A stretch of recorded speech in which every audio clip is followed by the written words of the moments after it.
Добрый день, уважаемые коллеги, уважаемый Николаевич, Саня Больна. Рад еще раз присутствовать здесь, на территории Бурятии, уже второй раз. И сегодня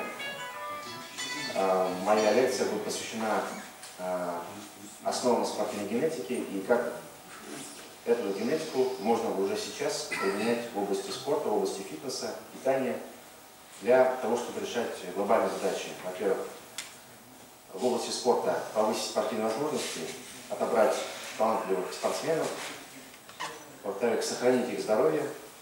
И что касается обычных людей, которые не занимаются спортом, но занимаются физической активностью, повысить их эффективность тренировочного процесса, чтобы они получали наслаждение от того, чем они занимаются, и чтобы достигали своих целей. Первое, что я хотел сказать, это рассказать о феномене индивидуального ответа на различные раздражители. В данном случае речь идет больше о физической нагрузке и питании. Как следует ожидать, чем больше человек двигается, выполняет физические нагрузки, тем больше можно ожидать каких-то изменений. Это вот наше классическое представление, наше ожидание от спорта, от физической активности. Чем больше мы двигаемся, тем больше получаем эффект. Повышаем спортивные результаты или улучшаем свои показатели здоровья. Однако на самом деле в жизни немножко по-другому. И здесь эта схема показывает скорее некий такой усредненный вариант реакции организма человека на нагрузки, внешние воздействия. А на самом деле можно видеть картинку немножко по-другому. Этим активно занимаются ученые со всего мира, в том числе американские коллеги. Им удалось провести очень серьезные исследования, где в 4 разных центрах они провели интересный эксперимент. В течение 20 недель испытуемые, которые не занимаются вообще спортом, имеют, можно сказать, начальную подготовку практически, физически неактивные, начали выполнять аэробные нагрузки и от них начали ожидать каких-то изменений. В данном случае замеряли у них аэробные возможности, которые обычно, как мы знаем, можно тестировать с помощью эргометрии для определения максимального потребления кислорода. И вот можно видеть здесь на слайде, что индивиды по-разному реагируют на нагрузки. Одни индивиды имеют очень серьезный прирост, вот каждый испытуемый в данном случае как один столбец. И вот поэтому вот, видите такой график, в виде такой сплошной линии. Видно, что есть индивиды, у которых прирост потребления кислорода, одного из индикаторов аэробных возможностей, составил больше 1 литра кислорода. У кого-то можно видеть очень маленькие, очень такие скромные приросты. Есть даже индивиды, у которых не произошло никаких изменений, то есть нулевой эффект. А есть отдельные личности, у которых выносливость ухудшилась. Вот можете ли себе представить, что начиная тренироваться по 3 раза в неделю, по допустим, часу или 1,5 часа, у вас может немножко выносливость ухудшиться. То есть в качестве исключения такие варианты возможны. И здесь речь идет о индивидуальных особенностях, то есть о генетике человека. Те же самые результаты можно наложить немножко по-другому. Эти испытуемые, они все являются членами каких-то семей. Есть отец, мать и есть их дети взрослые. И можно видеть, что семьи, вот каждый столбец это семья, каждая точка это член семьи. Можно видеть, что у них примерно одинаковые приросты. Здесь некое семейное сходство. То есть вклад генов здесь выявляется, и он составляет примерно 49-50%. И также можно видеть, что есть семьи, которые показали очень хорошие приросты, есть семьи, которые показали очень плохие приросты. Это касается не только аэробных нагрузок, но и силовых нагрузок. Если, например, поставленная задача нарастить мышечную массу, то там же в Америке провели тоже крупный эксперимент с участием 580 человек, и в течение 12 недель они тренировали недоминантную руку. То есть правши тренировали, например, левую руку и наоборот. И от них ожидался прирост мышечной массы в области мышц плеча, то есть так называемый бицепс. Да? Здесь можно видеть, что есть индивиды, которые показали очень хороший прирост, 50-55%, таких немного. Есть средние показатели, это примерно 15-20%. Средний прирост можно ожидать от человека, который выполняет силовые нагрузки. И также можно увидеть, что есть люди, у которых не произошло никаких изменений в мышечной массе и даже была обнаружена атрофия. То есть это речь не идет о уменьшении подкожной живой клетчатки, речь идет о мышечной массе, которую измеряли с помощью МРТ. Поэтому надо понимать, что если говорить о каком-то едином одном факторе, например, силовая нагрузка классического типа, то на нее все будут реагировать совершенно по-другому. И можно видеть талантливых людей, которые могут показать очень серьезные результаты, да? И можно увидеть людей, которые к такой нагрузке не предрасположены. Это не говорит о том, что им не удастся сдвинуть с места свою мышечную массу.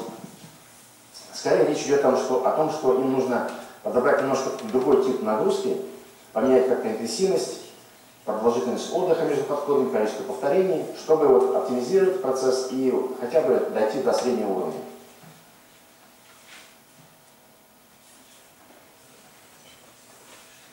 То же самое касается и медицины нашего здоровья. Например, если говорить о фармакотерапии, ну, можно сказать, что фармакотерапия современная, которая не учитывает персональные какие-то качества, она не очень эффективна. Вот, например, можно увидеть на этой графике, что если использовать препараты для лечения каких-то заболеваний, можно видеть, что есть очень высокий процент людей, которые вообще не реагируют на эти препараты. Ну, лучше всего население реагирует на антидепрессанты, например, на препараты против астмы, аритмии. Ну, например, против раковых заболеваний можно увидеть положительный эффект только в 25% случаев. Для 75% людей эти препараты практически неэффективны. Поэтому здесь надо тоже решать этот вопрос с помощью персонального подхода к каждому пациенту. Сама по себе физическая нагрузка является очень мощным фактором, который приводит к каким-то глобальным изменениям в организме человека. Вот, допустим, препарат съедает человека, у него может измениться активность 2-3 генов, повысится активность каких-то ферментов. Это может вызвать не очень серьезные изменения. Когда речь идет о физической нагрузке, то в этом случае задействована мышечная система. А мышечная система у людей затрагивает, ну, как минимум 40%, да, всех клеток организма. И в этом случае можно видеть очень серьезные изменения. И если мы наблюдаем какие-то мутации в генах человека, которые могут приводить к неблагоприятным каким-то воздействиям, то в этом случае некоторые индивиды могут немножко свое здоровье ухудшать, если, например, выполняют какие-то виды нагрузок, к которым они не предрасположены. И этим занимаются также американские коллеги из проекта по выявлению феномена неблагоприятных эффектов на здоровье человека. Вот те же самые испытуемые, примерно те же 500 человек, плюс еще несколько испытуемых, все они проходили различные испытания и выполняли физические нагрузки, и у них измерялись параметры здоровья. Ну, если, например, человек, которому, допустим, 50 лет, 60 лет, уже он видит какие-то проблемы со здоровьем, он обращается к терапевту, к кардиологу, который обычно ему советует, помимо препаратов, повысить свою физическую активность, да, начать двигаться. Он говорит: идите, допустим, в лес, бегайте, идите в тренажерный зал, вам нужно больше двигаться. В этом случае у вас давление нормализуется, холестерин нормализуется, уровень сахара упадет, инсулин упадет и так далее. То есть он будет говорить о том, что вам нужно двигаться, чтобы повысить свое качество здоровья. Однако можно видеть, что есть люди, примерно 10%, которые свои показатели ухудшают при выполнении стандартных нагрузок, аэробных. Да? То есть такая обычная нагрузка в виде аэробной нагрузки, там, допустим, 60 минут, крутит педали, бегает, например, ну, такой умеренной активности. И видно, что есть примерно по 10% людей, у которых количество сахара в крови может повыситься, уровень жиров, триглицеридов, липопротеидов низкой плотности, инсулин. То есть мы должны ожидать, что там все нормализуется, но у 10% людей будет ухудшаться. Поэтому это надо учитывать, и в этом случае таким индивидам надо подбирать немножко другие типы нагрузок. Может быть силовые, может быть смешанный тип, поиграть с интенсивностью, продолжительностью нагрузки.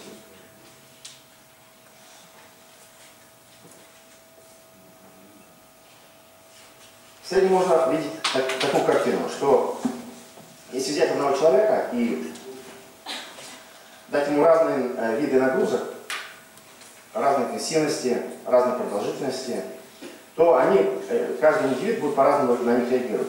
Для кого-то эффективно будет, например, нагрузка высокой интенсивности, для кого-то нагрузка низкой интенсивности, либо средней интенсивности. Это касается и аэробных нагрузок, и силовых нагрузок, и спринтерских нагрузок. Поэтому каждому индивиду нужно подобрать такой тип нагрузки, на котором он эффективно отвечает. В этом должны помогать специалисты в области физкультуры, спорта, ну, в том числе специалисты в области генетики. Если говорить, например, о диете, есть та же самая картина. В среднем считается самая эффективная диета, она низкоуглеводная, с высоким содержанием белков.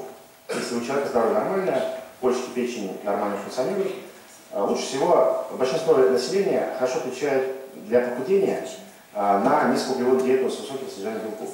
Однако есть люди, которые лучше реагируют на низкожировую диету или средиземноморскую. В этом случае тоже необходимо выяснить, насколько человек чувствителен к этим веществам, углеводам, жирам, белкам, и подобрать для него определенный тип диеты. Ну, это такое было вступление, которое говорит о том, что все мы индивидуальны и все по-разному реагируем на внешние факторы. Теперь поговорим о наследственных механизмах, которые обуславливают спортивный талант. Раньше говорили, что спортивный успех на 1% зависит от таланта, на 99% от пахоты, да, от труда, от тренировок. Но эта гипотеза, она опровергнута современными дни, поскольку высокая конкуренция. Мы знаем, что чтобы попасть в сборную России, например, надо пройти очень жесткий отбор. И если вы посмотрите количество участников, да, от России, там в среднем 400-600 человек, в зависимости от квоты. Поэтому из 140 миллионов людей, которые, ну, если мы здесь учитываем все поколения, да, попадает небольшое количество участников. То есть надо пройти жесткий отбор. И эта конкуренция, преодоление этой конкуренции возможно, если человек решил практически все задачи. Во-первых, необходимо, естественно, родиться с определенным задатком, да, наследственными задатками, для того, чтобы быть успешным, талантливым в каком-то виде спорта. Во-вторых, естественно, необходимо реализовать свой потенциал, свои возможности с помощью тренировки, с помощью тренера, его высокой квалификации, с помощью спортивной медицины и так далее. Поэтому говорится, современная спортивная генетика говорит, что большинство индивидов склонны лишь к определенному типу двигательной деятельности. Либо человек склонен только к спринту, либо к силовым видам спорта, либо к видам спорта на выносливость, либо к смешанному проявлению этих качеств, которые проявляются в игровых видах спорта, в единоборствах, например. То есть каждый склонен лишь к определенному типу. Вот если взять общее количество видов спорта, которые есть, да, и олимпийские, и неолимпийские, ну, примерно их может быть 150, 200, то можно сказать, что каждый человек склонен, может быть, к 20-30 видам спорта. в котором он может быть успешен. Ну, хотя бы дойти до уровня кандидата мастера спорта. И про индивидуальное различие я уже сказал. И высоких спортивных результатов может достичь лишь талантливый человек, чтобы у него все было хорошо, идеально. И идеальное развитие качеств, и идеальное здоровье. Он должен быть, иметь пониженные риски травматизма, хороший психотип, приятный, да, для определенного типа двигательной деятельности. Все это должно собраться воедино, чтобы человек мог реализоваться. Близнецовые методы, которые выявляют влияние генов и среды на какой-то признак, показали на больших исследованиях, что спортивный успех в среднем на 70% зависит от генов и на 30% от всего остального. От тренировки, от таланта тренера, да, от спортивной медицины, от любых факторов, которые не связаны с генетикой. Однако это может варьировать, это соотношение, в зависимости от того, насколько проявление какого-то качества зависит от гена. Если, например, говорить о тяжелой атлетике, спортивной гимнастике, спринте, в этом случае влияние генетики может быть выше, чем 70%. Потому что такие качества, как гибкость, быстрота, взрывная сила, они очень сильно зависят от генов. И поэтому плохо развиваются, плохо тренируются. Если же говорить о игровых видах спорта, где многие моменты связаны с тем, насколько сильны коллеги, да, вокруг человека в команде, многих других факторов. Можно менять тактику, допустим, в борьбе, в единоборствах, и таким образом за счет своих сильных сторон выигрывать. Да, в этом случае влияние генетики она будет не таким высоким. В некоторых случаях, в некоторых видах спорта влияние генетики будет 30%, а 70% это тренировка и все остальное. Если говорить о том, какой процент талантливых людей, ну, можно просто взять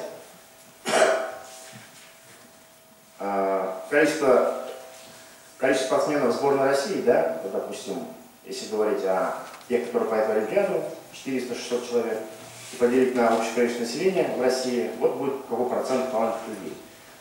Но если говорить более широко, сборная России это от 3000 человек. То есть все они, в принципе, талантливые, прошли отбор, и поэтому процент очень низкий. По данным чешского исследователя повара было показано, что только 7% людей могут претендовать на то, чтобы быть талантливым в спорте. 7% это те, которые могут дойти до уровня кандидата в мастера спорта, как минимум. И из них еще, конечно же, 13% это уже чистый талант, это те люди, которые потенциально претендуют на сборную своих стран.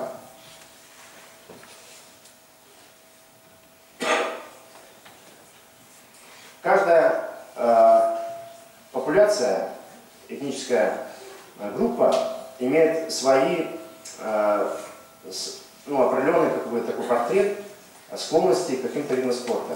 Но мы знаем хорошо, например, что кенийцы и эфиопы, они лидеры в области стайерской дистанции на средней дистанции.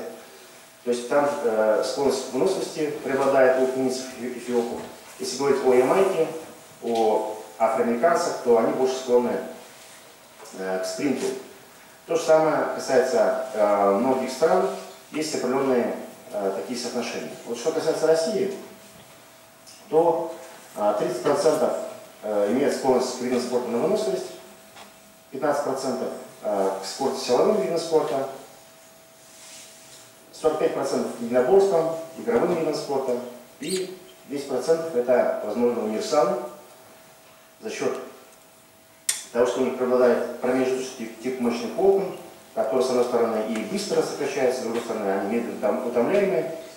Они могут быть талантливы во многих видах спорта. Естественно, есть другие параметры, помимо мышечных волокон, у них идеально подходит для этого вида спорта. Да? Например, рост, если подходит, психотип и так далее.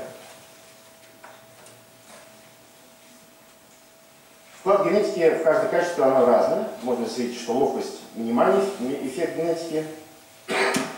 Соответственно, можно очень хорошо развивать ловкость. координацию движений. И что меньше всего возможно поменять, это длину тела человека, соотношение волн, а также гибкость и быстроту.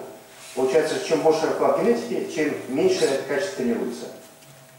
И наоборот. Ну, почему переходим к молекулярным механизмам? Коротко скажу, что у человека после расшифровки генома было обнаружено примерно 25 тысяч генов. И каждый ген имеет определенную функцию и имеет несколько продуктов экспрессии. То есть один ген может содержать не один белок, как раньше это думали, а несколько белков, до 5. И причем еще комбинации могут приводить к разному образованию разных белков. Структура гена такова, что за счет наличия вот этих промежуточных звеньев, интронов, можно комбинировать и производить из одного гена очень большое количество разнообразия каких-то белков. Так устроен сложно геном человека. Вот, например, можно видеть, на небольшом участке, вот, в верхней части рисунка, расположено 4 гена. И каждый ген, получается, может экспрессироваться, то есть производить РНК, из которых потом образуются белки. И видно, что разные участки генов по-разному могут производить разные продукты, они могут между собой объединяться, и в итоге на выходе можно видеть 13 разных продуктов, которые могут иметь совершенно разные функции. Поэтому геном человека очень работает экономно, в минимуме информации заложено, в минимум месте, в пространстве заложено огромное количество информации. Теперь, что касается спортивного таланта, причин. Существуют основные две теории, которые могут объяснить, почему человек талантлив в спорте. Первая теория говорит о том, что человек имеет какую-то редкую мутацию, которая дает ему очень серьезное преимущество, большой эффект. Да? Например, маленькая мутация приводит к тому, что у него идет очень эффективный прирост мышечной массы. Или вторая теория говорит о том, что скорее дело не в мутации, а в том, что у него есть огромное количество каких-то положительных моментов в генетике, так называемых полиморфизмов, которые в совокупности, в идеальном сочетании могут приводить к тому, что человек будет успешен в спорте. Вот некоторые примеры рассмотрим. Есть финский лыжник Эero Антero-Ментюранта, который является трехкратным олимпийским чемпионом по лыжным гонкам. У него всегда врачи обнаружили высокий уровень гемоглобина за 200 грамм на литр. Обычно у людей можно наблюдать от 120 до 160 примерно, в зависимости от пола, вида спорта. Говорят, что, скорее всего, высокий уровень гемоглобина давал ему преимущество в лыжных гонках, повышал его кислород-транспортные возможности, что приводило к повышенной выносливости. Да? И в этом случае генетики в 90-х годах еще определили, что он имеет мутацию в гене рецептора эритропоэтина, который повышал чувствительность к этому гормону. Эритропоэтин – это тот гормон, который повышает уровень гемоглобина, повышает количество эритроцитов в крови, что повышает в итоге аэробные возможности. Поэтому его используют некоторые спортсмены по всему миру в качестве допинга. Для Эero-Ментюранта здесь речь идет о том, что уровень эритропоэтина у него был обычный, как у обычного человека, но зато его клетки были очень чувствительны к нормальным уровням эритропоэтина, и они очень много производили в итоге гемоглобина и количество эритроцитов. Ну, с другой стороны, вот это качество повышенного гемоглобина и эритроцитов, да, оно может быть негативным фактором для здоровья, может приводить к сгущению крови, тромбозам, каким-то случаям смерти. Поэтому в этом случае, если у человека высокий уровень гемоглобина, ему необходимо постоянно заниматься тем, чтобы заниматься профилактикой развития вот этих патологий. Второй пример – это мутация в гене миостатина. Миостатин – это белок, который является отрицательным регулятором роста мышечной массы. Когда, например, сам пауэрлифтер прекращает заниматься полностью на месяц, на 2 месяца, у него запускаются механизмы атрофии мышечной массы, потому что для него организм понимает, что мышечная масса является каким-то отрицательным балансом, требует много энергии для поддержания, и поэтому организм старается избавиться поскорее от мышечной массы, которая не используется вообще. Поэтому возникает и начинает выделяться миостатин. И если этот миостатин будет в маленьком количестве, в этом случае это дает преимущество. И спортсмен с небольшими, даже за счет небольших тренировок, небольших объемов тренировок, может нарастить очень серьезную мышечную массу, она у него будет сохраняться. В этом случае это дает преимущество в силовых видах спорта или, например, в спринте. Здесь в Германии обнаружили мальчика, у которого имеется мутация в гене миостатина. Получается, от природы у него этого миостатина мало, и поэтому за счет обычной нормальной двигательной активности у него идет постоянный прирост мышечной массы. И можно видеть, что у этого мальчика объем мышечной массы в 2 раза больше, чем у детей того же возраста. То есть это дает в будущем даст преимущество мальчику в силовых видах спорта. Можно видеть, что он получил в наследство эту мутацию двойную, то есть от мамы и от папы. И как известно, что его родители являются артистами цирка и выступают с номерами, силовыми номерами. То есть у них уже от природы хорошие силовые возможности, что позволяет им их проявлять и на этом как бы зарабатывать. Ну, что касается сердца, то сердце вроде в порядке у этого ребенка. Вот, он еще пока в юношеском возрасте, пока еще себя не проявил как-то в тесте. Да? Ну, во-первых, он как бы анонимный мальчик, никто не знает, кто именно этот мальчик, но таких примеров может быть несколько в мире. Встречаемся с такой мутацией где-то 1 на миллион, 1 на 10 миллионов. Еще один живой пример – это канадская спортсменка, которая является бронзовым призером на Олимпийских играх в Пекине 2008 года. Она имела, сейчас уже не выступает, имела очень выраженную мышечную массу, такую гипертрофию. И, как оказалось, это особенно связано с мутацией в гене ламин А. И что интересно, в этом гене встречается очень много мутаций. В одном случае мутация может вызвать атрофию мышечной массы, а в другом случае гипертрофию. Вот видно, что у нее гипертрофия за счет мутации в одном месте этого гена, а у другой женщины дистрофия. Но что их объединяет, помимо того, что один ген поражен, то, что у них липодистрофия, то есть пониженное жироотложение. Это вот особенность, она такая общая для людей, имеющих мутацию в гене ламин А, но при этом касаемо мышечной массы, они могут иметь совершенно разные эффекты. Ну, встречаемость такой мутации тоже очень редкая. Это может быть 1 на миллион примерно.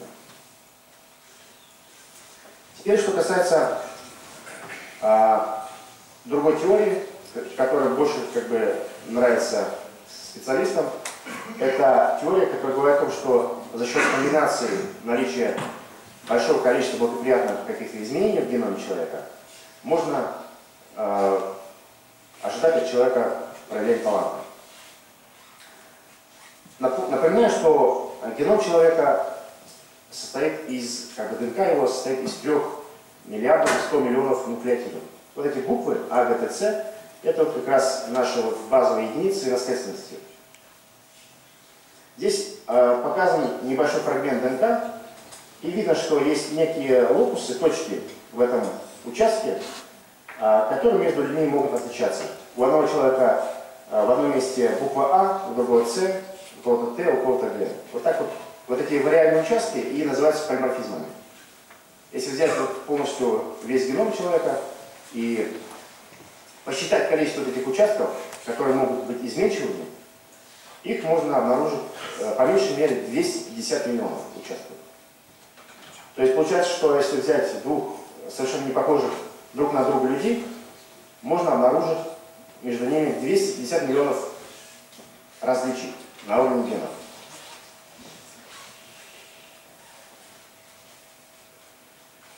К чему это приводит? Ну, например, у ДНК, у одного человека, например, в гене, который отвечает за энергообеспечение, у него нуклеотид С, буква С, у другого Т.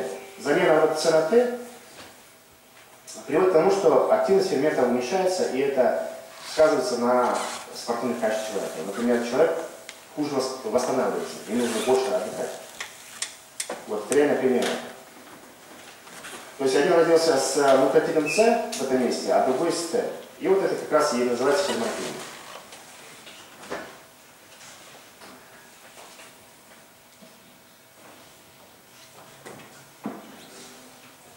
Теперь о том, как в спортивной генетике открывается спортивный ген. Ну, первое, что делается, это берут какую-то уникальную группу спортсменов и сравнивают ее с другой группой, которая совершенно противоположна по управлению качеством. Например, спринтеров элитных, да, сравнивают с лицами контрольной группы, которые спортом вообще не занимаются. И если они, например, видят, что встречаемость какой-то мутации, какого-то аллеля, да, варианта генов по полиморфизму выше у группы спринтеров по сравнению с контрольной группой, в этом случае предполагается, что, наверное, за счет того, что эта встречаемость этого аллеля выше в группе спринтеров, это дает им преимущество. Потом смотрят, в каком гене расположен этот полиморфизм. Влияет ли этот полиморфизм, например, на сокращение мышц, на какие-то качества определенные. То есть необходимо, естественно, обосновать, что этот ген напрямую связан, например, со спринтером. Также можно, например, спринтеров сравнить со стояром, да, как бы небо и земля по проявлению каких-то качеств. Вот. Тоже один из таких методов спортивной генетики. Второй метод, самый распространенный, это не нужна никакая группа контрольная, берут одну группу спортсменов и просто их начинают сравнивать по определенным генотипам между собой по проявлению какого-то качества. Да, например, если взять стайлеров, спортсменов, тренирующих выносливость, и посмотреть, в зависимости от какого генотипа, как проявляется его, например, аэробные возможности, максимальный прием кислорода, можно увидеть различия. В этом случае в генотипе АА у человека высокое проявление НПК, значит, скорее всего, наличие аллеля дает преимущество спорту. Вот. Но здесь можно видеть, что генотип чаще всего записывается в виде двух букв. Почему двух букв? Потому что каждый человек имеет две версии одного гена. Но исключение это половые хромосомы. Мужчина от женщины отличается тем, что у мужчин X и Y хромосома, у женщин 2 X хромосомы. Поэтому у мужчин по X хромосоме или по Y хромосоме генотип будет записан в виде одной буквы, в виде одной версии. Самый первый ген, который был открыт, это был ген ACE, ангиотензин-превращающий фермент. И ученые определили в 1997 году связь полиморфизма в этом гене с предрасположенностью к занятию спортом. Ген, вот в предыдущем примере было видно, что бывает замена одной буквы на другую. Это как бы одна форма полиморфизма, самая распространенная. Вторая форма, когда ген может быть разной длины, короченный или удлиненный. И вот как раз в этом случае мы видим, что если у человека короткий ген, у него высокая продукция фактора роста, ангиотензин-2. Это дает преимущество в спринте, в тяжелой атлетике. Если у человека длинная версия этого гена, то у него сосуды расширены, мышцы больше наполняются кровью, это повышает транспорт возможности, и это способствует проявлению выносливости. То есть в этом случае, если мы определяем у человека генотип удлиненный, мы говорим, что ты склонен к высокой выносливости. Если мы видим короткий ген, говорим, что больше склонен к спринту и силовым видам. Второй пример – это ген спринта, ген скорости, альфа-актинин 3. это структурный белок, кодируется геном альфа-3, и он важен для того, чтобы стабилизировать сократительный аппарат в быстрых волнах. Его можно видеть только в быстрых волнах, и, что интересно, в этом гене обнаружена мутация, которая приводит к тому, что ген вообще не функционирует. Если человек унаследовал мутированные версии от мамы и от папы, в этом случае у него белок вообще будет отсутствовать в быстрых волнах, будет заменен на другой белок. В этом случае у него способность быстро сокращать мышцы падает. Поэтому индивиды с мутацией, имеющие две версии мутации, да, они имеют пониженные статические возможности, но зато у них компенсаторно увеличена выносливость. И наоборот, если есть обе версии, то это способствует параллельной спринта. Например, у Усейн Болта, у него, значит, ген ACE, тот, который предполагает спринты, и ген альфа-3 тоже предполагает спринты. То есть у него такая идеальная комбинация для того, чтобы сделать спринт. Ну, конечно, спринтерская возможность не определяется двумя генами, они определяются сотнями, тысячами генов. Это всего лишь качество примера. Теперь, что касается допинга генного. Как я сказал, этот ген альфа-3, он может полностью отсутствовать. За счет чего? За счет того, что встречается мутация, и эта мутация приводит к тому, что генетически происходит запрет на экспрессию этого гена, на его активность. В норме мы видим, что если нормальный ген функционирует, производится нормальный белок в норме. Однако в случае с мутацией в гене альфа-3, которая встречается примерно у 15% населения России, происходит, обнаруживает стоп-кодон, который запрещает нормальному синтезу белка, и на выходе происходит неполноценный белок образуется. Он потом деградирует, он вообще не функционирует. Однако можно придумать такой препарат, и он есть, например, да, от того времени, который способствует тому, что эта система, которая распознает мутацию и говорит, что будет или не будет производиться белок, он этот препарат эту систему обманывает, и система, игнорируя эту мутацию, приводит к образованию нормального функционального белка.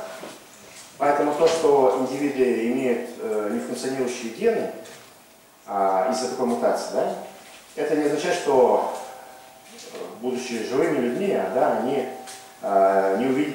не увидят возможности к тому, чтобы этот дефицит белка компенсировать. То есть теоретически эти мутации можно лечить с помощью препаратов, которые будут помогать распознавать всю информацию на гене. И что важно сказать, что с позиции генетики абсолютно полноценных людей, у которых все гены экспрессируются, да, там 25 тысяч генов примерно, а таких людей не существует.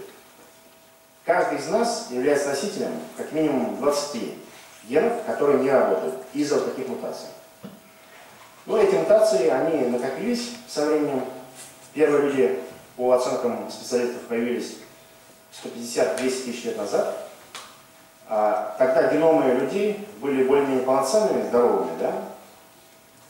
Сколько они лет жили, какие они имели размеры тела, сложно сказать, потому что имеется определенное ограничение в раскопках там, и в идентификации каких-то генов, таких очень древних людей. Но принято считать, что геном человека постоянно меняется, накапливаются новые полиморфизмы, новые мутации. Если, например, взять родителей и сравнить геном родителей с геномами детей, то у каждого ребенка можно обнаружить как минимум 50-100 новых мутаций, которые появились на уровне половых клеток родителей и передались детям. Поэтому каждый человек вносит определенный вклад в генофонд человечества и таким образом пополняет весь геном какими-то новыми изменениями в структуре. Вот отсюда как раз это число 10-50 миллионов. когда были первые люди, такого количества огромного полиморфизмов не было.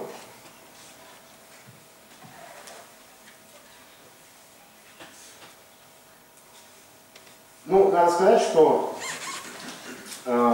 человек, который родился с не очень благоприятным генотипом, это не означает, что стопроцентно у него будет развиваться какая-то патология, его ограничит. По большей части эти неблагоприятные особенности можно нивелировать с помощью правильного образа жизни, правильного питания, правильной активности. Например, если человек родился с геном ожирения, да, у которого, ну, такой генотип, который приводит к повышению аппетита, пониженным возможностям сжигать жиры, то есть термогенез ухудшенный. Если индивид будет двигаться активно, то ожирение развиваться у него не будет. Если он будет мало двигаться, гипокинезия, будет развиваться ожирение. Такие люди, например, на 2-3 килограмма больше весят, чем обычные люди. Но генов ожирения на самом деле около 1000, если не больше. Это все ожирение с примером. И если еще неправильно питается, к ожирению добавляется диабет второго типа. Поэтому в наших руках нивелировать неблагоприятные эффекты наших генов. На самом деле реакция организма человека очень такая, имеет широкий такой диапазон. Например, если посмотреть на монозиготных близнецов, имеющих одинаковый набор генов, можно видеть, что каждый может преуспеть в совершенно разных видах деятельности. То есть один может специализироваться в спринте, другой в выносливости. Однако мы не сможем увидеть в этом случае, там, например, чемпиона по марафону и чемпиона по спринту среди монозиготных близнецов. Мы можем увидеть только некое небольшое расхождение. Например, это может быть первый разряд спринт и, может быть, юношеский разряд в ставящей дистанции. То есть разброс будет небольшой. Они скорее будут более склонные, но это говорит о том, что за счет набора генов мы можем выбирать разные направления. Но лучше нам выбрать то, к чему человек более склонен. Так, из генов формируются какие-то признаки на уровне клеток, на уровне тканей, органов, и в итоге формируется какой-то конечный признак, например, спортивный успех. И вот можно видеть, что спортивный успех, он зависит от тысяч факторов.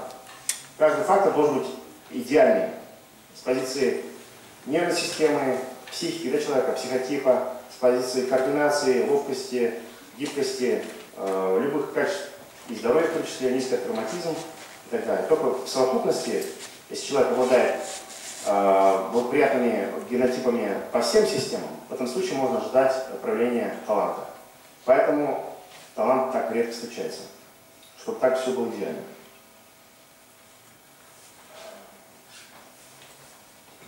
Теперь, что касается возможностей генетики в прогнозе. Самый яркий пример приведу, вот, буквально недавно было исследование, летом известный ученый под руководством Беттера в Америке опубликовали статью интересную, которая показывает современные возможности генетики в плане прогноза развития проявления каких-то признаков. Ну, первым делом хочу показать наследуемость таких признаков, как цвет глаз на 98%. Это генетика. То есть практически невозможно поменять цвет глаз у человека. Цвет кожи 81%, генетика. Все остальное может влиять другие факторы. Длина тела высокий процент. IQ, ну остальное это вы уже видели. Там вклад генов в разные качества разный. И, соответственно, если мы идентифицируем гены, которые отвечают за развитие этих признаков, мы, не видя человека, должны попробовать понять, что из себя представляет человек. Да? Вот, например, человек пьет, например, воду, да? Он оставляет клетки на стакане. Потом, допустим, авиакатастрофа, бывает так, что останки тела человека, они минимальные, да? не видим человека. Это вопрос больше судебной генетики, и необходимо, получив материал генетический, представить, спрогнозировать, что за человек, какого роста, веса, цвет кожи, цвет глаз там, и так далее. И в этом плане в этом году был очень серьезный прорыв. Вот с помощью просто генетики, геномного анализа, американские ученые научились распознавать лица. Вот слева это настоящее лицо, а справа это предсказанное лицо по данным полного генетического анализа, секвенирования. И с использованием, естественно, информационных технологий. То есть, не видя человека, да, можно, вот просто сейчас какой-нибудь сотрудник от Крига Вентера придет, заберет мне материал, и он вот с такой же точностью сможет прогнозировать, как я, например, выгляжу. Поэтому с позиции криминалистики, судебной медицины это очень серьезный прогресс. И можно в разных ракурсах видеть. 3D модели видно, что лица очень похожи. Да? Ну, сходство примерно как минимум 65% определили. От чего зависит вот точность прогноза? А зависит оно от того, насколько признак наследуемый. Если вот структура лица, она очень сильно наследуется, да, ну, сложно там поменять без операции косметической, да, структуру лица. То есть какими мы родились, такими, как говорится, умрем без внешних воздействий. Поэтому если какой-то признак очень хорошо наследуется генами, то мы можем так прогнозировать. Если он в меньшей степени зависит от генов, то такой точности никогда не будет. Вот, например, посмотреть. Чтобы посмотреть, спрогнозировать цвет глаз, необходимо анализ 8 генов. 8 генов и точность теста составит 82%. Один из генов достаточно для прогноза цвета кожи. Потом высота голоса 70% точности, структура лица 60%. Длина тела от многих генов зависит. Там обнаружили как минимум 2700 генов, влияющих на рост человека. Вот. И анализ этих генов позволяет с точностью до 5 сантиметров определить рост человека, да, не видя этого человека. То есть для криминалистики это просто хороший прогресс. Вот возраст, там смотрят еще по клеткам, не только по генам, но и по длине теломер, ну, хромосомной участка. По потере XY хромосом. Ну, то есть в клетках происходит потеря иногда участков генома, и точность такого теста с использованием всех этих факторов позволяет определить, что вот, тот человек, который пил отсюда возраст, да, ему было примерно столько лет. Точность будет примерно до 8 лет. Да, то есть можно понять, что это взрослый был.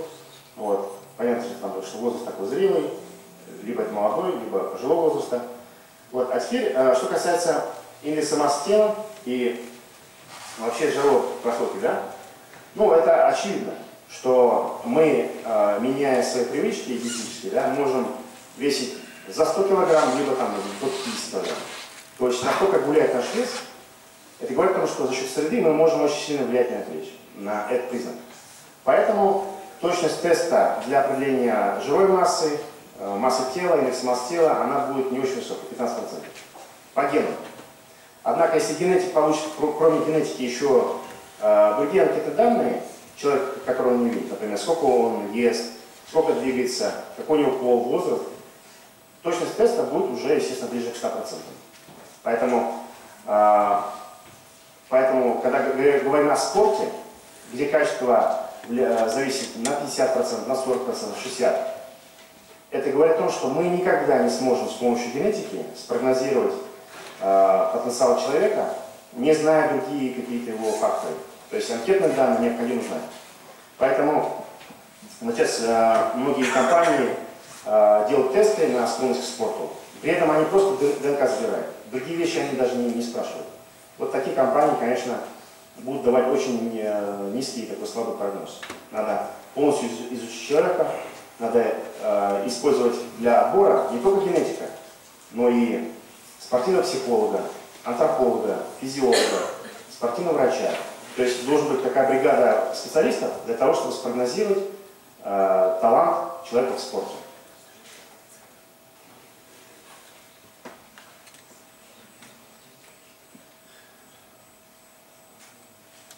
Но я вам говорил о том, что обычно берут один ген, сравнивают частоты этого гена между разными популяциями, спортсменами и неспортсменами. И представьте, что нам нужно выяснить все спортивные гены, а полиморфизмов 250 миллионов. Да? Чтобы решить проблему, анализом одного гена не удастся решить.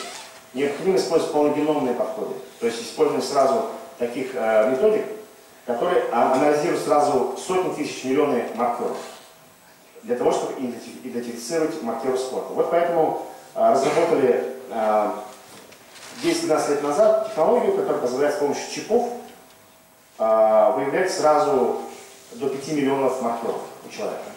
Если мы можем у спортсменов, например, спринтеров, определить 5 миллионов маркеров и у неспринтеров и сравнить, мы можем найти самые значимые маркеры, которые можно потом использовать при определении таланта. Вот так они выглядят чипы. Ну, компаний несколько, которые производят эти чипы. Вот так выглядят результаты сравнения. Вот каждая точка это один маркер. Вот здесь в данном случае всего лишь 150 тысяч точек. Чип такой есть, средненький. Ну, раньше такие производили.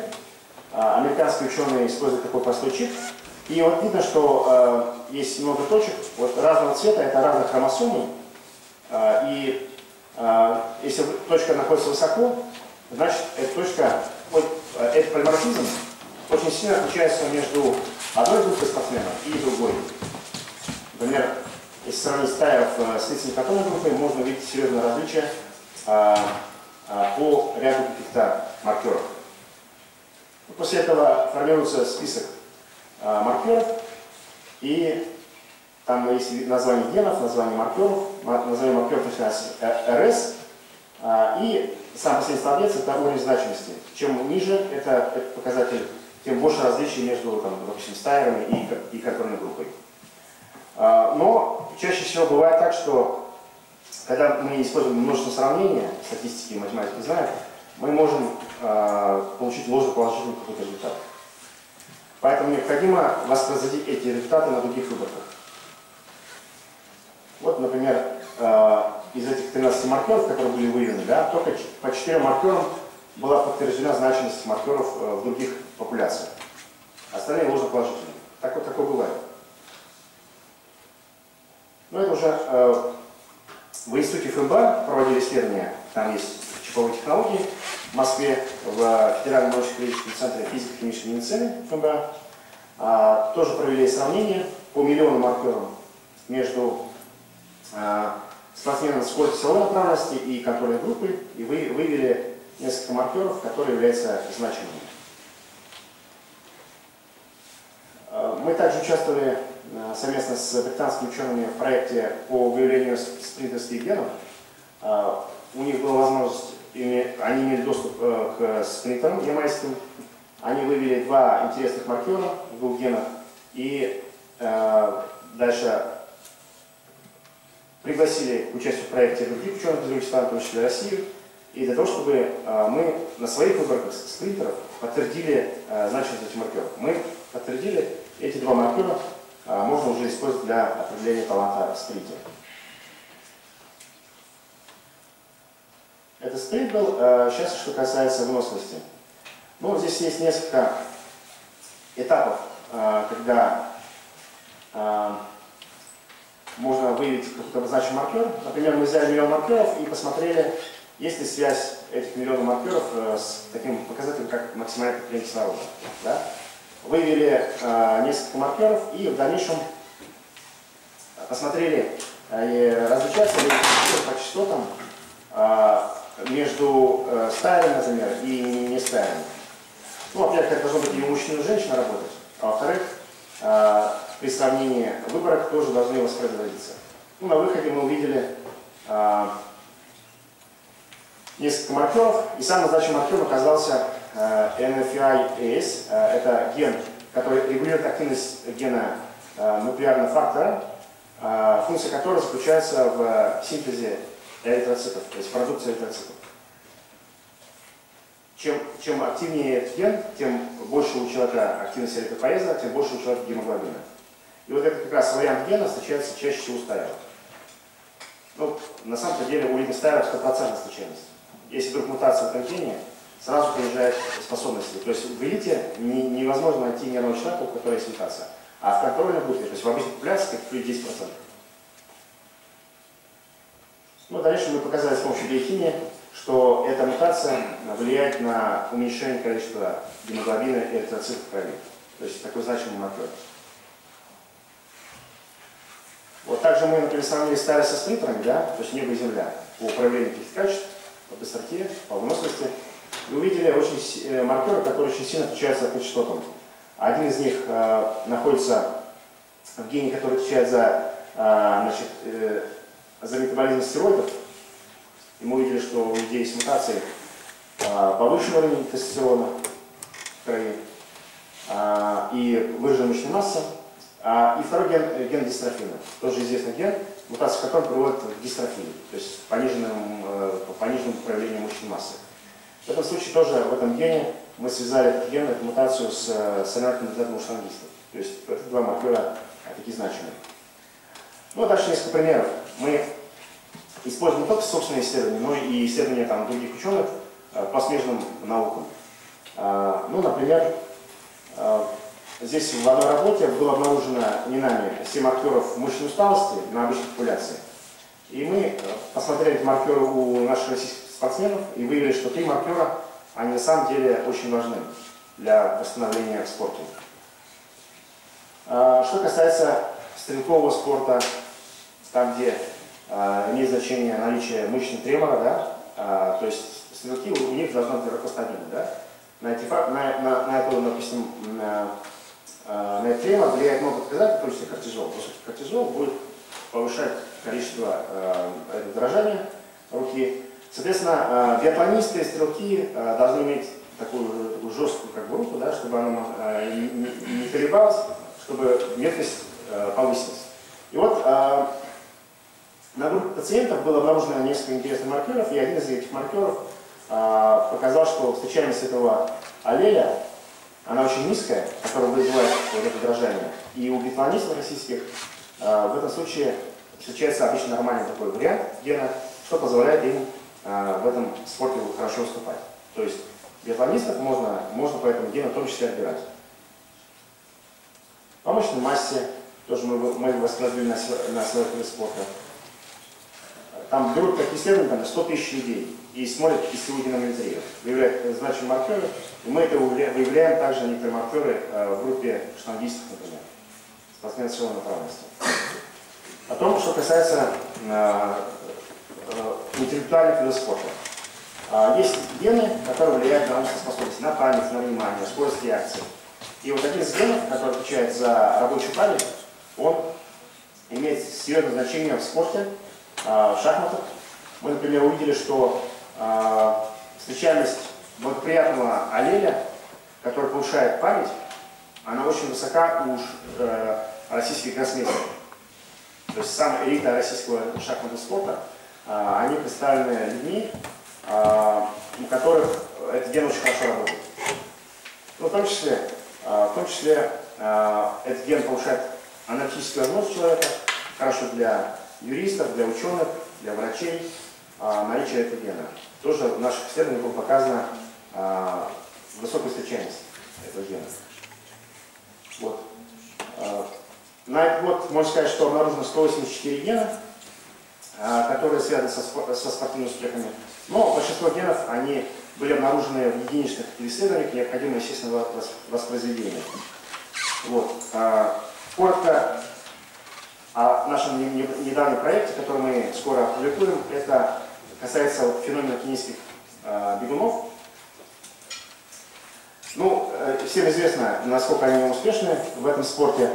У них и генетика идеальная, и средовые факторы, да, то есть они проживают, обычно живут, тренируются в Среднегорье, они бегают с малых лет, то есть для них это образ жизни. Они бегают в школу, например, в день пробегают по 10 километров, те, которые живут в провинции, да, в деревнях.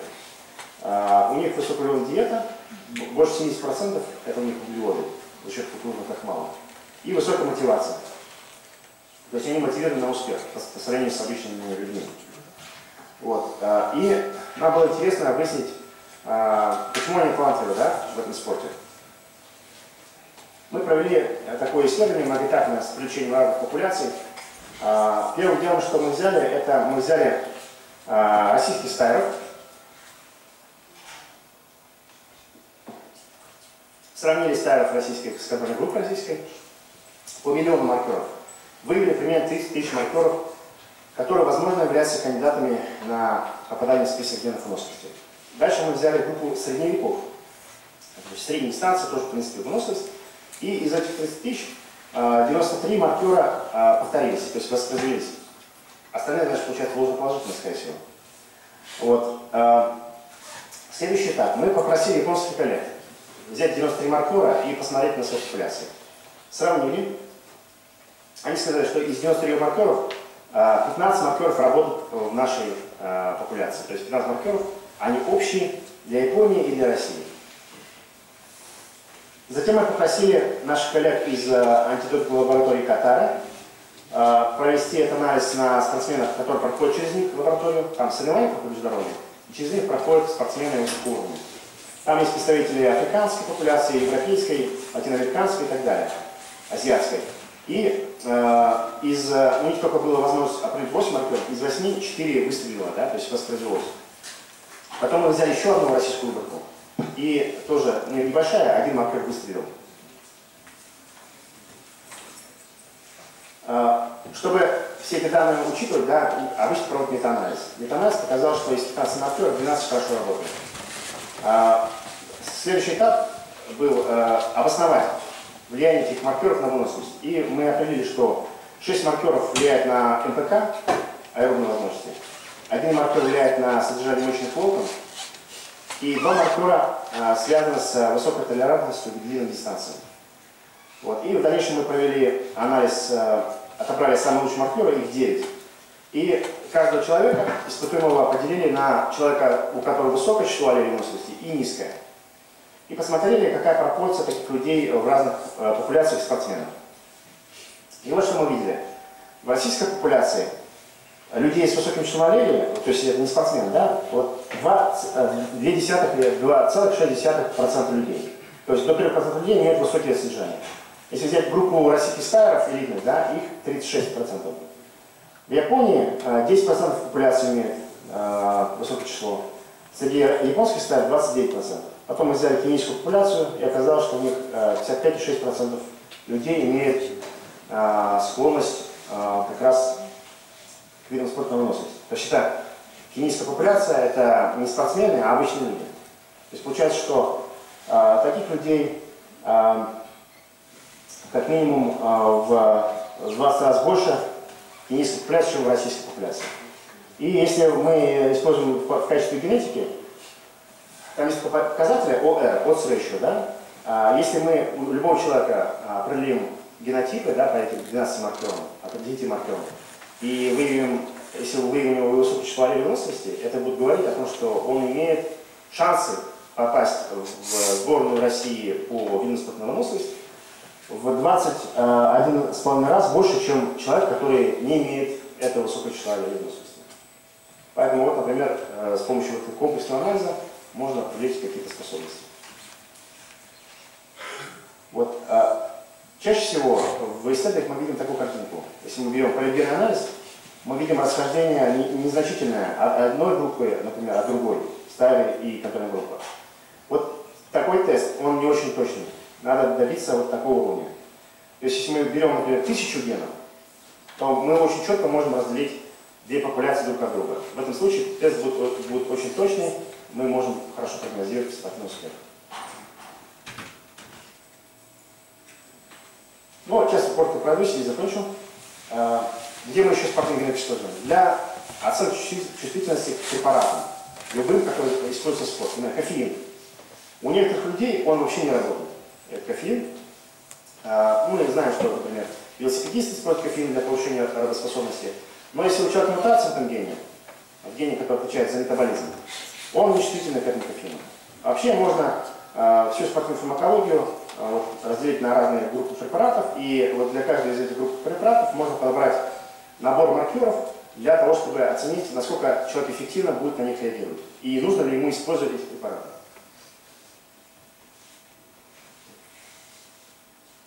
Поэтому в основном эти комплексы диагностические, генетические, они используются для отбора, для определения склонности к заболеваниям у человека. Практический выход – это подбор вида спорта, индивидуализация, конечно, процесса. Рекомендации в плане профилактики заболеваний, потому что есть много генов, влияющих на риски заболеваний. Много параметров можно выяснить по спортсмену, то есть его сильные и слабые стороны. Так получается, что иногда к генетикам обращаются призеры Олимпийских игр. Они говорят, что вот у меня такое слабое качество, как решить вопрос недобор мышечной массы и еще чего-то такое. Мы смотрим на сильные и слабые стороны организма человека и даем какие-то рекомендации. Ну, коротко, где в России занимается спортивной генетикой? Занимается на высоком уровне ФМБА, дальше в Питерском НИФТе, во Всероссийском НИФТе, ну, в какой-то степени. Медуниверситет, естественно, Бурятский госуниверситет, Урал-ГУФ. Очень много спортсменов прошло. За это время прошло диагностику как минимум 7 тысяч спортсменов российских за последние 15 лет. И активно используется во всем мире, особенно в Китае. В Китае, как минимум, еще в 2011 году они используют 30 маркеров для определения таланта участников спорта. Благодарю за внимание. Если есть вопросы. Спасибо. Пожалуйста, вопросы, если возникли.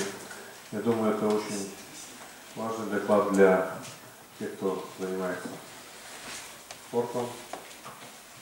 Может быть, есть какие-то свои вопросы, или именно кто хочет увеличить рост, например, волейболист. Можно вопрос? Можно вопрос. Ильдус Ильясович, можно ли у вас уточнить, полный геномный анализ на сегодняшний день в пределах вот какой суммы стоит? Полный геномный анализ это когда полный расшифровка генома человека, то есть 3 миллиарда 100 миллионов нуклеотидов. Себестоимость анализа для лаборатории примерно $2000. В зависимости от того, какой набор, какой комплект заказывает лаборатория. Если она заказывает небольшой комплект, она может стоить $3000. Если массовая закупка, то может $2000 стоить. Вот. Ну, постепенно приближаемся к цифре $1000 со временем. Вот. Это один вариант. Есть вариант еще полный экзонный анализ, то есть анализ только генов. Мы знаем, что гены это всего лишь 3% от всего ДНК. Полный геномный анализ он дешевле, в 3 раза примерно, и он доступен для многих людей. Вот. А обычный анализ на чипах, например, смотрим, например, миллион актеров, он может, себестоимость может в европейских странах достигать 2500 рублей. То есть полногеномность на чипах, это в принципе доступно, если вы живете в Европе. Если вы живете в Москве, в России, то, к сожалению, государственные компании не предлагают по низким стоимостям, а компании коммерческие, они будут предлагать вам это тестирование примерно за 30 000 рублей. Спасибо. Вот вопрос. Ильдус Ильясович, скажите, пожалуйста, вот вы говорите в докладе о том, что имеется, ну, там, кенийцы, ну, особенности нации с точки зрения физических возможностей. Скажите, ну, вот такая вот расовые особенности разных национальностей, иметь разные физические возможности. Ну, сам по себе феномен очень интересный для изучения, но скажите, в чем, ну, если так вот, либо сила природы, создания человека, либо Господь, Бог, там по-разному можно оценивать, в чем целесообразность такого деления, историческая целесообразность выделения на отдельной территории людей с таким вот генотипом? Почему? Ну, это вопрос такого общего логического характера. Что происходит с людьми и популяциями? Считается, что первые люди появились примерно на территории Африки. Количество их постоянно увеличилось, и, естественно, им стало тесновато жить на одной территории, и они искали новые какие-то ареалы. И ареалы они выбирали в зависимости от их собственных индивидуальных особенностей. Да? Если, например, говорить про африканцев, они, имея темный окрас кожи, могли спокойно выдерживать ультрафиолетовое облучение, которое мы наблюдаем, постоянная экспозиция солнца, мало облаков, мало дождей. Люди, например, белокожие, в таких условиях ну, будет чаще умирать от рака кожи, будет перегорать, поэтому они будут искать те места, где прохладнее, где меньше значит, солнца, облачность есть определенная. У всех свои предпочтения. Кто-то хорошо переносит холод, плохо, жару, какие условия, кто-то меньше может пить, кто-то больше. Потом на территории, как говорится, способ добычи он совершенно разный. Где-то надо бежать долго за животным, где-то можно более хитрым способом, каким-то скоростным животное поймать и потом съесть. Поэтому общая теория такова, что расселение людей происходило в зависимости от их возможностей выдержать эти условия, адаптироваться. То есть теория адаптации, она в данном случае здесь применима. И, соответственно, если какая-то популяция обособилась на реально, то, естественно, она имеет какие-то генетические особенности. Да? Там, в Кении, Эфиопии, Среднегорье, там не могут, например, выживать люди, у которых там большой вес, там, у которых повышенная продукция, например, гемоглобина. Это может быть для них, наоборот, плохим каким-то неблагоприятным фактором. Поэтому в целом можно говорить о том, что мы привыкли выбирать то место, где нам хорошо, а если нам хорошо, то нас что-то общее объединяет. Значит, получается, у нас какие-то гены общие есть, они накопились, и эти гены к чему-то предрасполагают. По отношению к умственной деятельности, по отношению к двигательной деятельности. Соответственно, получается так, что в Кении накопились те популяции, те народы, которые хорошо переносят длинные нагрузки, да? В других странах другие. Где-то нужно было быстро бегать, где-то долго бегать. Вот. И поэтому можно видеть такое расхождение. Но с учетом глобализации мира мы видим, что это постепенно может со временем эти границы каким-то образом нивелироваться. Например, в жару жить в Катаре можно спокойно в гостинице, да, где работает кондиционер, можно просто не выходить на улицу. Такие вещи мы наблюдаем. У нас, например, в Казань приехали в свое время 5 кенийцев, чтобы натурализоваться, жить. Вот. И к чему это привело? Ну, к тому, что они там долго не прижились, потому что они-то жили в Среднегорье и показывали очень хорошие результаты там, но стоит им только попасть в другие условия, как их спортивные результаты могут упасть. Поэтому это надо учитывать, что и среда, и генетика имеют серьезное значение. Спасибо. И еще один тогда вопрос по поводу 70, был слайд, где 75% наследования интеллекта. Очень интересный феномен, опять же, связан с, как проводились эти исследования, очень интересно. Вот такого рода. И какое-то имеются ли эти данные точно связаны, и эти исследования имеют ли такой же характер изучения, как физический расовый феномен?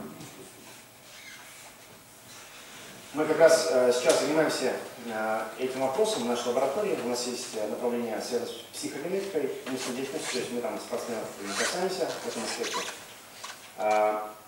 Задача заключается в том, что мы формируем список маркеров, влияющих на интеллект. Например, их сейчас где-то 1500 маркеров.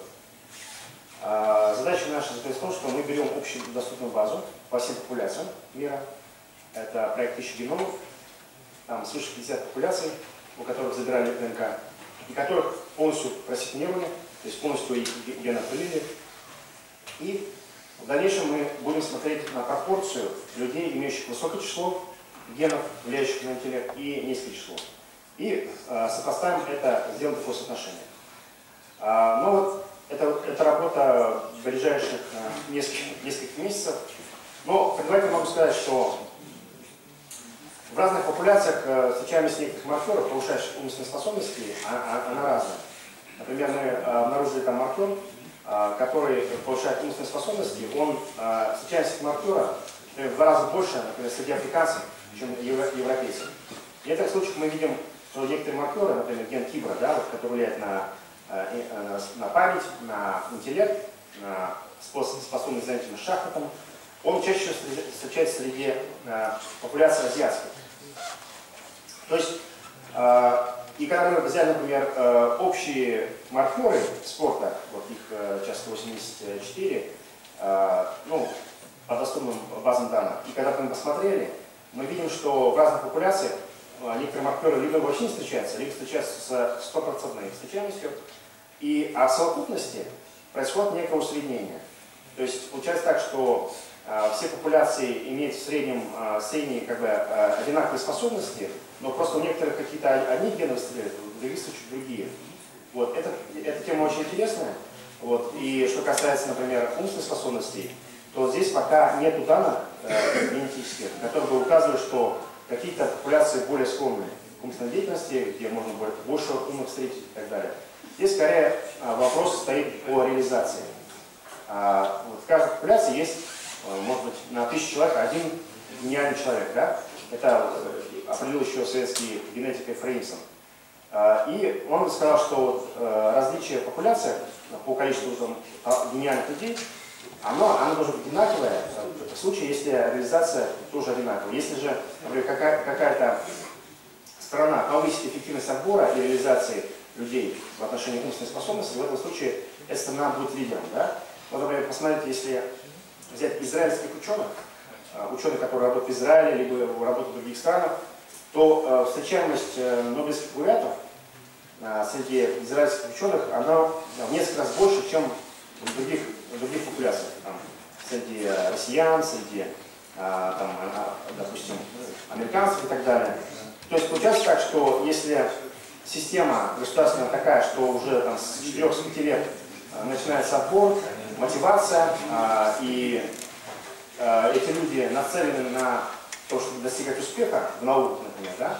И если эта система работает в реализации, то в этом случае мы можем видеть, что они будут лидерами.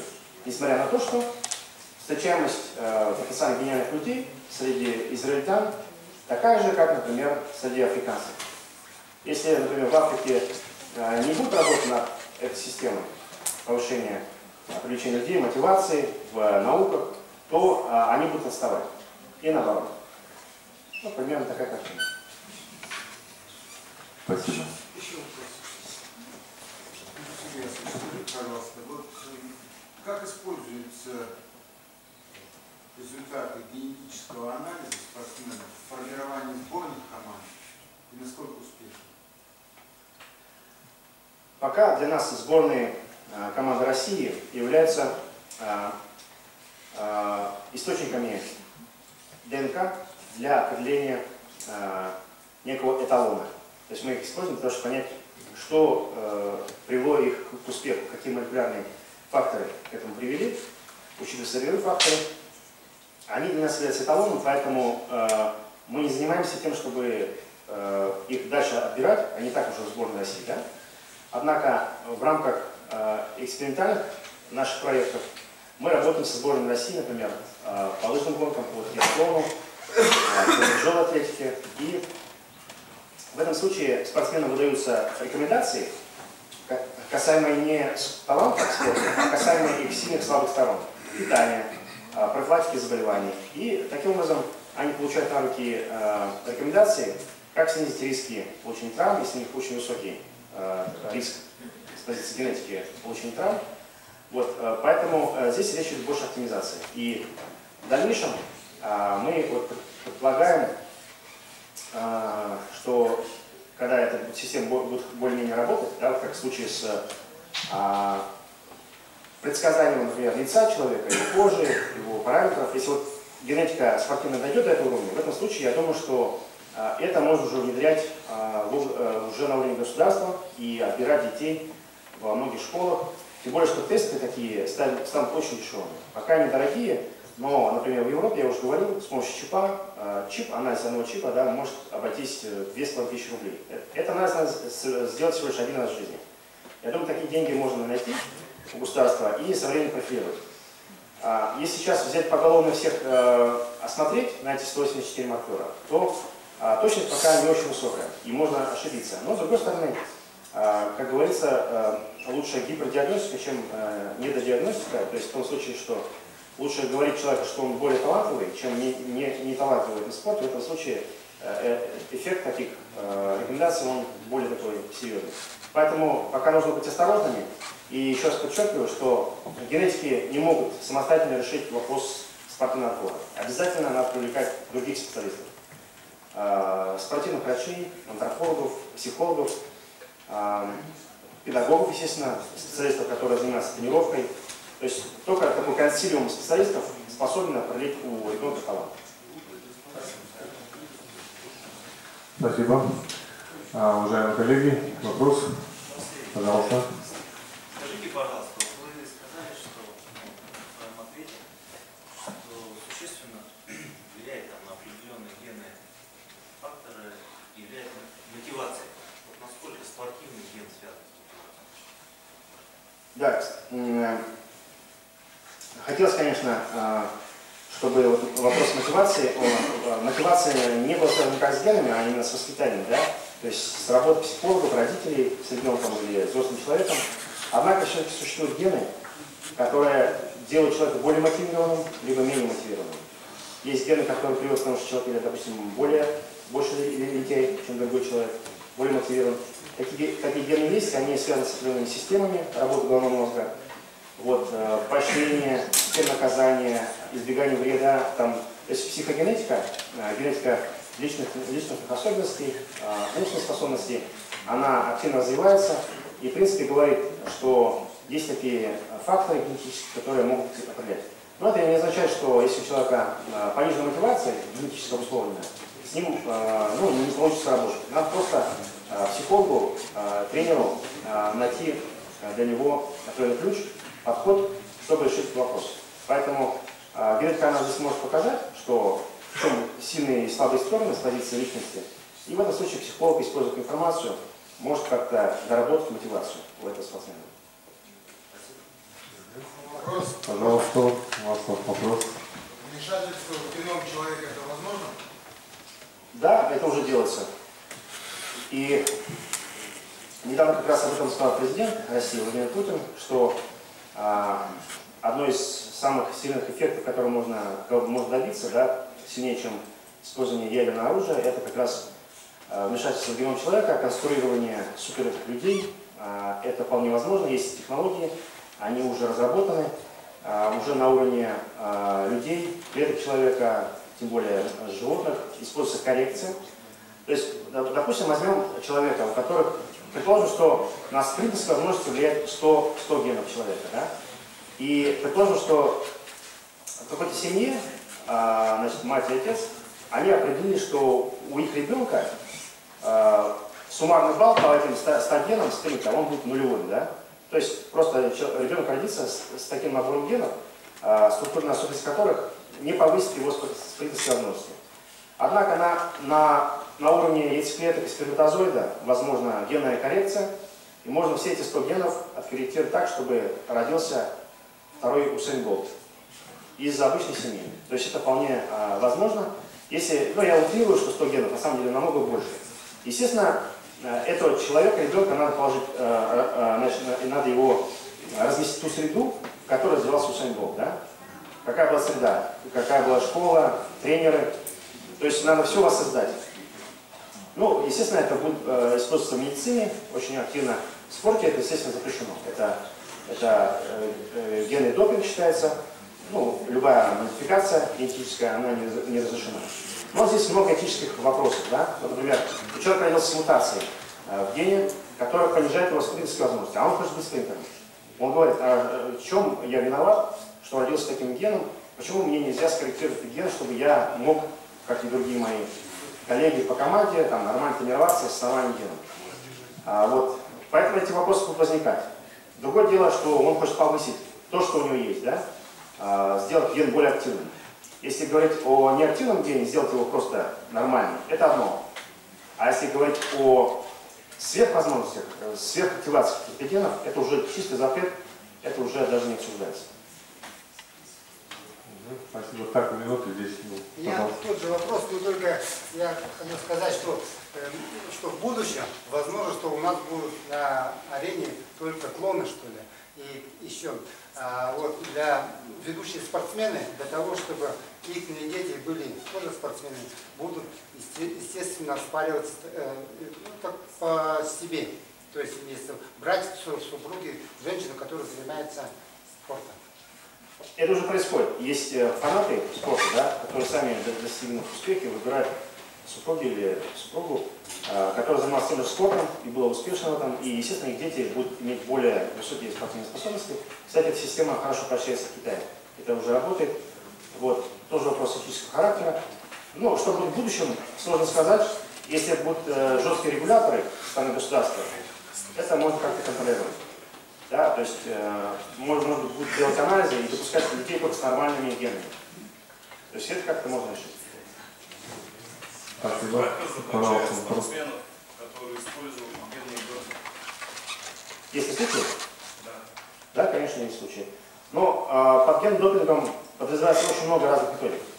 Одна из самых простых – это использование препарата, который временно повышает активность какого-то гена. Да?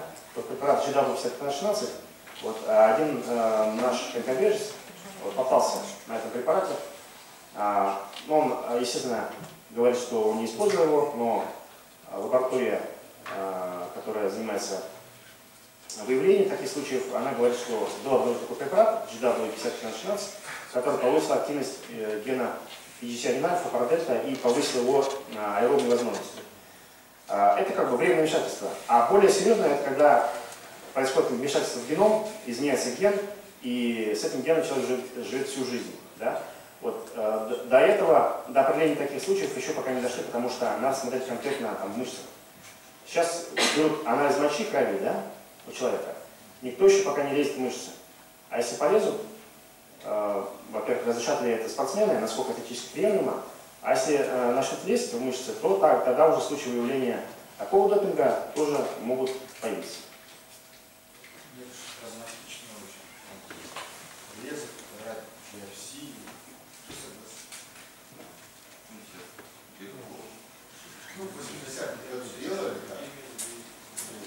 Так, спасибо.